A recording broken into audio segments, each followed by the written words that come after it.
You've been praying, you've been fasting, you've been waiting. And it feels like heaven is silent. Doors you were sure would open have slammed in your face. The opportunities you thought were divine appointments have disappeared like mist in the morning. But what if I told you that the denial was not a rejection, but a redirection? What if the closed door was actually God's way of protecting you from something beneath your understanding? This message is not for everyone. It's for the one who's weary, the one who's on the edge, the one who's asking, God, where are you? If that's you, don't move, don't scroll, because something bigger than your prayer is on the horizon and your spirit knows it. There is a dimension of faith that only reveals itself when the answer is no. Most people equate God's goodness with His willingness to give them what they want when they want it. But spiritual maturity begins where our desires end and His wisdom begins. The man or woman who learns to trust God when the door stays shut is the one who walks in divine power. Because God is not bound by your expectations. He's not limited by your timeline. He's not manipulated by your emotions. He responds to faith. And faith does not always lead you into comfort. It leads you into alignment. You must understand that every door is not your door. Just because it looks good doesn't mean it's God. And just because you want it doesn't mean you're ready for it. In the economy of heaven, timing is a currency. And God will not invest a blessing into a vessel that is not yet prepared to carry it. Sometimes the delay is not denial, it's development, it's divine preparation. It's heaven rearranging what you thought you needed so that you don't miss what He actually ordained. Look back at your life. Reflect on the times you were broken because something didn't happen the way you hoped. You cried, you doubted, you questioned your worth. But with time, clarity came. And what once felt like heartbreak turned out to be one of the greatest rescues of your life. That's how God moves. He frustrates your plan to fulfill His purpose. And sometimes His silence is not absence, it's strategy. While you're crying over what didn't happen, God is quietly constructing something that exceeds the very thing you were begging for. There was a woman in the Bible, Hannah, who cried out bitterly for a child. Year after year, her womb remained closed. People mocked her. Even her husband didn't understand her grief. But what looked like barrenness was really a setup for divine timing. Because when her womb finally opened, it birthed a prophet, not just a son, a voice for a generation.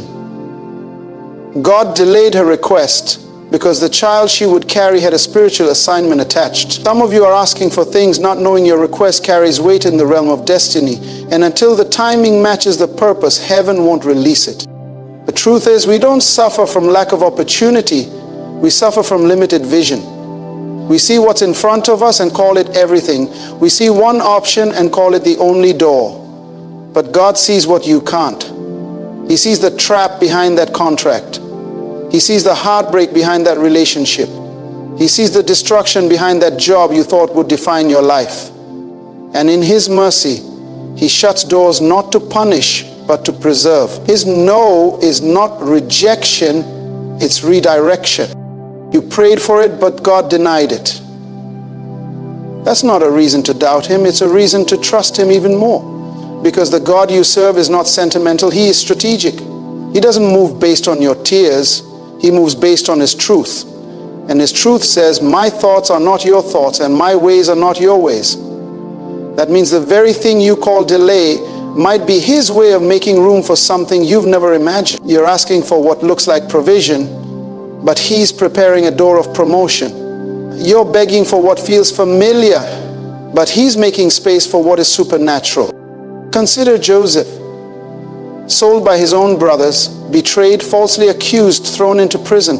Everything about his story looked like rejection, but every step backward was a setup for elevation. Because while people saw a slave, God saw a ruler. While people saw a prisoner, God saw a prime minister. And had Joseph received what he wanted, had he stayed in the comfort of his father's house, he would have missed the palace. Some of you are lamenting the pit, not realizing that the pit is part of the path. The door you're crying over is not the door God promised. It's the one He had to close to get you to Egypt. We pray with passion, but we must learn to wait with patience. Because God doesn't just want to answer your prayer. He wants to align you with your purpose. And sometimes that means removing you from the environment you thought you'd flourish in. Abraham had to leave his father's house. Moses had to flee Egypt. David had to escape Saul. Jesus had to go into the wilderness. Every great move of God begins with a disruption of human comfort. If you are feeling discomfort right now, don't rebuke it, don't run from it, lean into it. God could be using that very pressure to pry you away from the wrong door.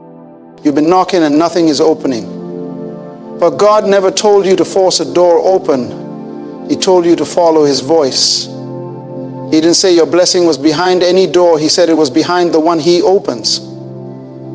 Revelation 3:8 says, "See, I have placed before you an open door that no one can shut."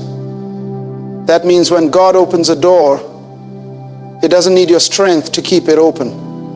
It doesn't need your manipulation. It doesn't require your connections. All it needs is your obedience. This is where most people miss it. They confuse activity with productivity. They think that because they're busy pushing on doors, they're being faithful.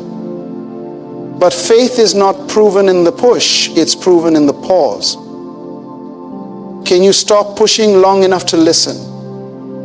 Can you stop knocking long enough to discern whether this is even the right hallway? Because if you're in the wrong hallway, every door will lead to frustration, no matter how hard you pray. Sometimes the key is not to pray harder, is to pivot.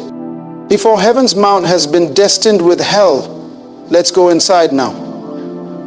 There is a holy tension between what you want and what heaven has assigned. And until you surrender your will, you'll always pray for things that satisfy your comfort but not your calling. That's why some doors are blocked, because they were born of your ambition, not God's intention. And He loves you too much to let you settle for what's beneath your inheritance. You were made for more. Your destiny carries weight. And the door He's preparing is not just for access, it's for authority. When Elijah ran from Jezebel, he hid in a cave. He was done. He thought it was over. But God came, not in the earthquake, not in the fire, but in a whisper. And that whisper carried instruction, carried direction, carried power. Sometimes the greatest doors are announced in the quiet. That's why you can't miss your moment chasing noise. The flashy door is not always the faithful one. The loud door is not always the lasting one. And yes, the story is the defining one. God is still speaking in the stillness. And if you can silence the chaos, you'll hear Him clearly. You think it's over, but it's not. You think you missed it, but you didn't. What looks like a detour is actually divine positioning. You haven't lost time, you've gained clarity. You haven't wasted your tears. They've watered the soil for your next breakthrough. The door you're waiting for is not just coming, it's being built. Piece by piece, layer by layer. And when it opens, you'll see why every other one had to close. Because this one won't just change your life, it will elevate your identity. So now you see, God was never ignoring you. He was preparing something better. What seemed like delay was divine alignment. What felt like rejection was holy protection. The door you were praying for was never the final destination. It was just a test of your trust. And the better door, it's coming. One that doesn't just answer your prayer, but reveals your purpose. When it opens, you won't have to force it, fake it, or fear it. You'll know it was God. Wait well, worship while you wait. Because the door that's coming will make every closed one worth it.